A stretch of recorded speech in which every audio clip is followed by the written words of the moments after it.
मुनिमानतोऽस्मि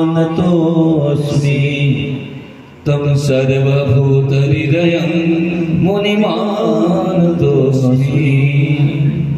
अर्थात যিনি জন্ম হতে হতে পরিব্রাজকাচার্যের মতো ঘর সংসার ত্যাগ করে নিয়ে বনে চলে যান, ওনার পিছনে পিছনে শ্রী ব্যাসজি মহারাজ বলছেন, হা পুত্র, হা পুত্র, হা পুত্র।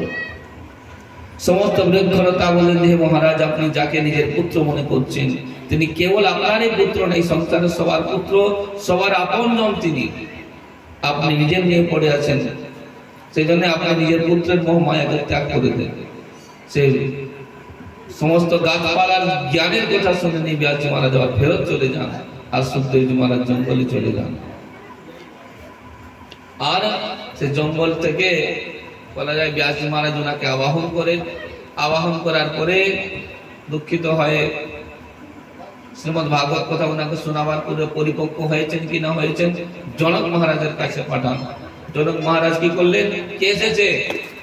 বলছে একটা ছেলে এসেছে, সুন্দর একদম গোরা নাড়া চেহারা, আপনার সঙ্গে দেখা করতে চাই। আমার সঙ্গে দেখা, আমি ওর সঙ্গে দেখা করবো না, যাও কি বলে দাও।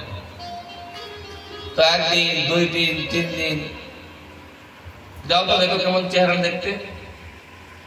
3 দিনের পরে যে কোনো ব্যক্তি কত ধৈর্য ধারণ করে থাকবে, বিচলিত হবে কিনা? কিন্তু সুখদেবজি মহারাজ জবে থেকে এসেছিলেন, যেমন চেহারা ছিল ঠিক তেমনি দাঁড়িয়ে আছেন, আর সেই প্রসন্ন চেহারা। জনক মহারাজ এসে ওনার চরণে ষষ্ঠাঙ্গ প্রণাম করলেন, বললেন, হে গো মহারাজ, আমাকে ক্ষমা করে দেন, আপনার মা বাবা আমাকে আদেশ দিয়েছিলেন আমার ছেলেটার পরীক্ষা। সে পরীক্ষা নিলাম, আমাদেরকে ক্ষমা করে